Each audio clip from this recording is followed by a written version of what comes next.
Hello YouTube, Ranger Reno here, back from a sabbatical and looking to give you a little bit of fun intel. Most of you know that I enjoy snaring coyotes, beaver, etc. and it's a lot of fun, but there's a few tricks and tips to the trade, like anything, that one should know. Today I'm going to give you a little bit of an insight into how I dye my snares, so that you take that shine off from the factory, or if you're making them yourself. Let's take a look. All right, so let's take a look at a brand new snare. You can buy them pre-dyed. Some people spray them with a little bit of flat black spray paint, and that works. But most of the time you're going to get your snare with no dye on it whatsoever, and it's going to be shiny like this one here. If you make your own snares from a spool of cable, it will be equally as shiny.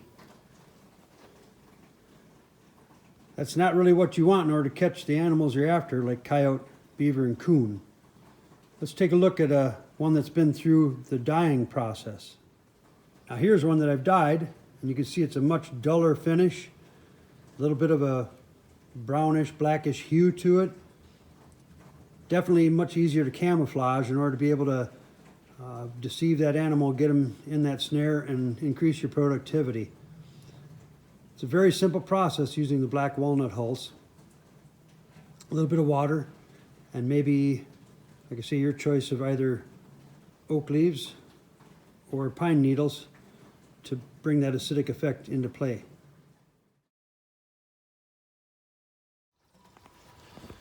All I do is take a bucket, add some water, and then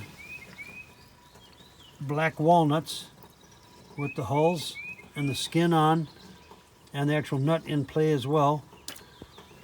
A little bit of pine needles, white pine needles. And if you want, you can add red oak leaves. Okay, so the other tip here is don't leave your bucket out where the squirrels can get at it. You can see all the hulls there. This was out for one day, and they took and de-hulled every black walnut that was floating on top of the barrel. Dirty little rodents. I guess I have too many squirrels around here, and I should take up squirrel hunting in addition to snaring, or maybe even snaring squirrels. Who knows? I might do a video on that at some point. All right, that's what you got. I like to keep my batch kind of small so the fluid is concentrated. The more concentrated it is, the darker the dye, the better it will work. The red oak leaves and the white pine needles are intended to add an element of acidity to the mix.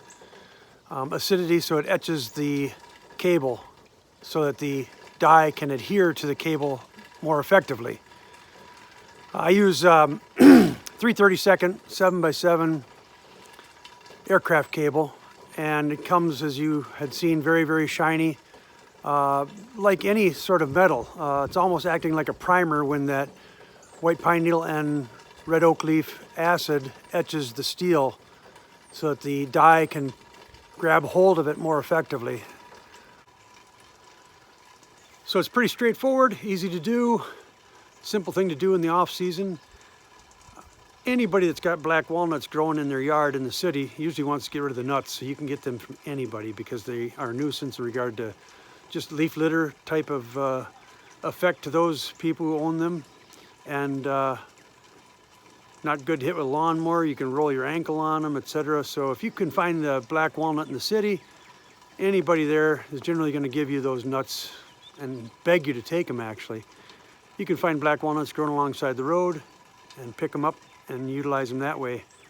I have them growing on my land, so I have plenty of them available, and it doesn't take many. There's maybe 50 nuts in that bucket, and I just run it about half full in order to keep the solution good and strong.